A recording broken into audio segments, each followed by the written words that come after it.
Okay, so magandang gabi. Ngayon ay May 28. Tapakita ko lang sa inyo yung itsura nung binabad natin na sterilized coco peat sa calcium, ano ba? Calcium nitrate. Yan, binabad natin siya ng 5 days. Pero lumagpas na tayo. So mga 6 days old na siya. Yan. Dapat kasi nung 27, 5 p.m. yung 5 days niya. So ayan siya. Ano naman kakaiba? Kailangan mo lang siyang pigain. Tulad ng nabanggit ko sa inyo nung nakaraan. Pipigain ko lang yan. So, pakita ko lang sa inyo. Ano naman kakaiba dyan. So, ayan itsura niya. Yung nabili ko. Yan. So, simula nung dati na nakaranas ako na gumamit ako nito ng basa. Tapos, medyo napansin ko sa mga seedlings ko or sa mga buto hindi masyadong nagustuhan. Yan. So, ngayon, ano ko na siya? Pinapatuyo hanggat maaari. O kaya, kahit ganyan pa siya kabasa, ililipat ko na siya dun sa mga net cups ko. And hayaan ko lang din siya matuyo doon na lang sa net cup. Pwede rin yon. Kung medyo marami yung nagawa nyo. Kasi ito, 4 liters, di ba? Kung hindi ako nagkakamali. 4 liters ng coco peat na in-sterilize natin. Ano na yan? More than siguro mga dalawang tray na yan ng 128. So 250. Sabi mo na 250 na net cups. Yung ano lang yung 128 holes lang na size na net cups. Yun. Makakagawa na ako ng 250 sa ganito lang. So yun yung naging, tulad ng sinasabi ko, yun yung naging setup ko kasi nga limited ako sa space. Hindi ganun kalaki space ko. Tapos recently, nagsubok na rin tayo ng outdoor na nursery. Doon ko nilagay yung ibang mga pak choy. And to be honest, medyo marami-raming namatay. Siguro nasa 40%, 50% namatay. Siguro sobrang init. So, kasalanan ko na rin yun kasi sa setup nila. Nilagay ko sila dun sa 1x3 na na taniman natin dun sa kabilang ibayo. Yung location to natin. So, namatay yung iba.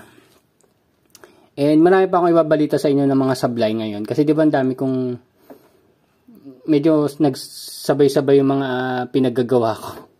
Inaasahan ko talaga may mga sablay. And maraming sablay. Pero magagawan din man ang paraan. So, ngayon, nag-prepare na ako kanina umaga. So, habang pinipiga-piga ko to. Ganito lang naman ginagawa ko hanggang maubos. Habang kaninang hapon pala yon, nag-prepare na ako ng mga tuna boxes. Yan, nilagyan ko na ng tubig para bukas titimplahan na lang ng nutrient solution. So, yung mga tinanim natin recently, yung batch na yon is maganda.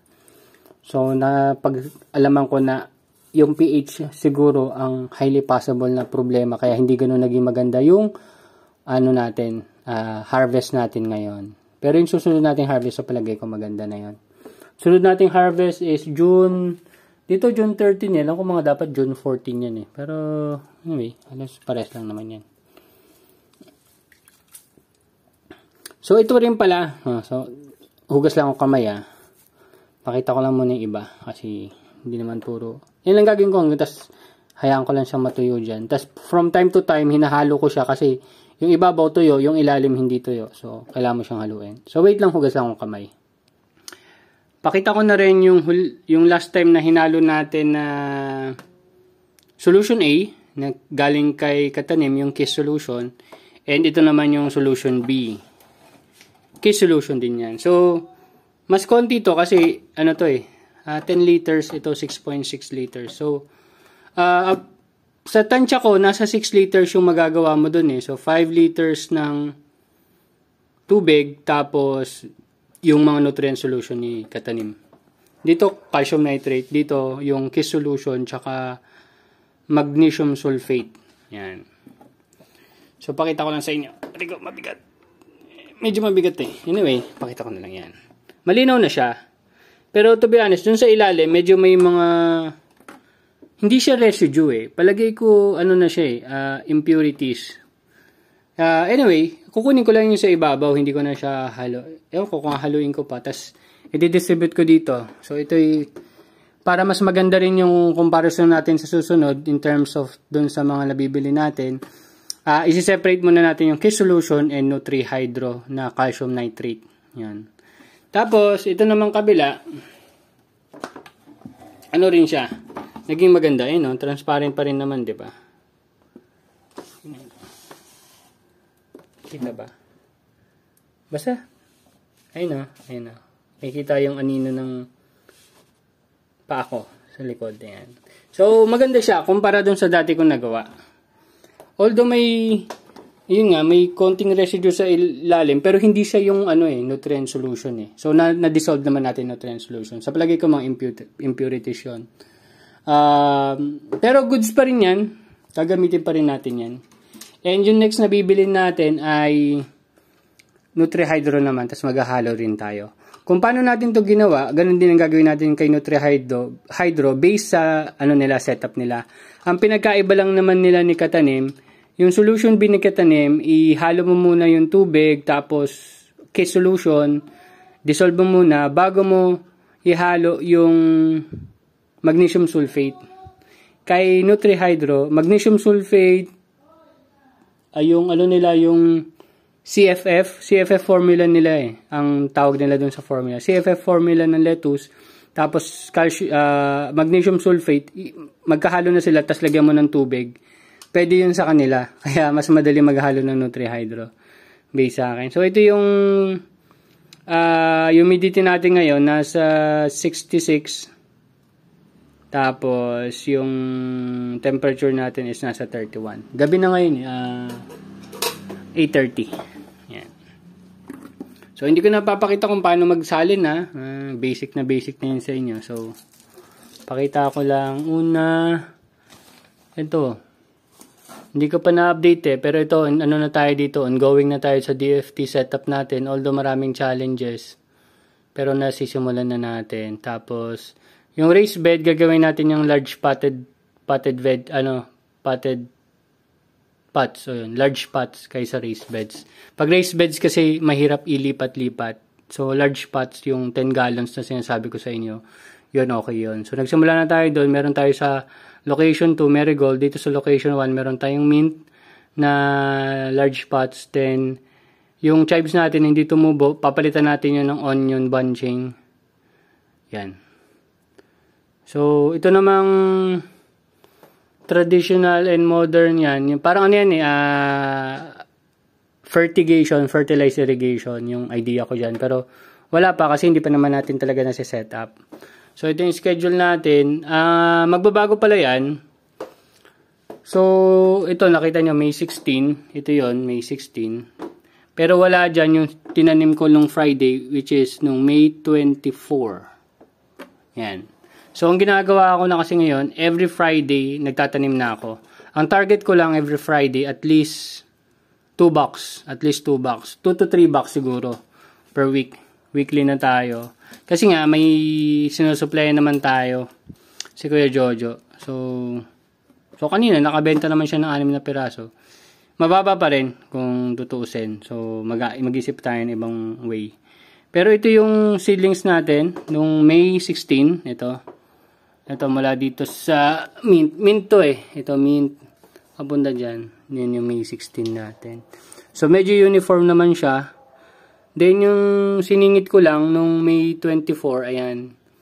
So, dinirect ko na siya dyan. Hindi ko na siya nilagay sa dark. Yung parang lalagyan mo pa ng, tatakpan mo pa siya for 2 days. Hindi ko na ginawang ganon. Diretso siya dyan. Bahala na siya dyan tumubo. So, merong hindi tumubo mga 4. Yan. Pwede na. 40 yan eh. Ang target ko lang naman 2 box. So, 30 lang kailangan ko. So, goods yan. Kung kukulangin man akong box, bibili ka agad tayo kay Cedric. Saglit lang naman yun. So, ito yung natin. Ano ba yan? Ruksay. Yan, Ruksay. Yan. So, meron dyan, yung ibang pak choy, yun yung sinabi ko sa inyo kaninang iba namatay sa outdoor. Pero dito, sa indoor, lahat buhay. Ang ganda pa ng tubo. Kung ikukumpara ko yan dun sa outdoor na pak choy ko, panalong-panalo to. Kaso ang haba kasi ng legs, leggy. Hindi ko sure kung kulang sa intensity o kasi based din sa mga na-check ko na or na papatubo kong mustasa pechay, na ganyan talaga sila kahaba eh. Hindi ko lang alam kung anong mali ko. Anyway, so ayan, so ilang days na yan? So 16, ngayon ay 28. So mga 12 days. Tama ba? 12 days. 12 days old. So bukas, baka bukas ng hapon, ma-transfer na natin dyan yung 90 muna. Then, kung matapos ko bukas yung DFT, so maglipat tayo ng konti doon. Para exciting.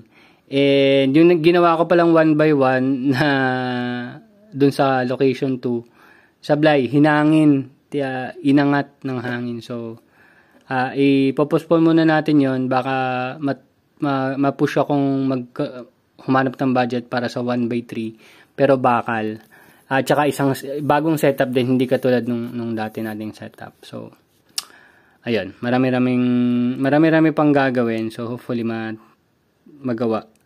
Yun yung mahirap pag marami kang iba't ibang ginagawa, marami ding sumasablay. Ganun talaga. So, yun lang. Wala na naman akong ibang ipapakita dito. Kailangan ko lang itong i-prepare kasi lingguhan na tayo magtatanim. At meron pa naman ako dito mga seedlings. Yung mga kokopit pala na naka-ready. Pero yun nga, every Friday or weekly, meron tayong setup. Tapos yung malaki kong taniman na 12 boxes, hatiin natin yung sa dalawa. So, tig 6 yun. 2 batch yun sa isang taniman. And ang gagawin natin doon ay paano ba? Magkasunod yung batch na nandun. Pali, first week yung isa, second week yung isa. So, parang halos same batch sila. 1 week lang yung pagitan ng batch nila. Yun lang gagawin natin doon. Hopefully, pag nagta-transfer ako doon ng seedlings ay wala nang tanim. Kasi pangit. Kasi yung mga insekto, mga whiteflies or kung ano, madililipat sa seedlings pa lang, then medyo magiging pangit yun pag lumaki na yung lettuce. Kaya gusto ko talaga nakaseparate per taniman ko. So ayun, yun lang yung mga update natin ngayon. So kung may tanong lang kayo.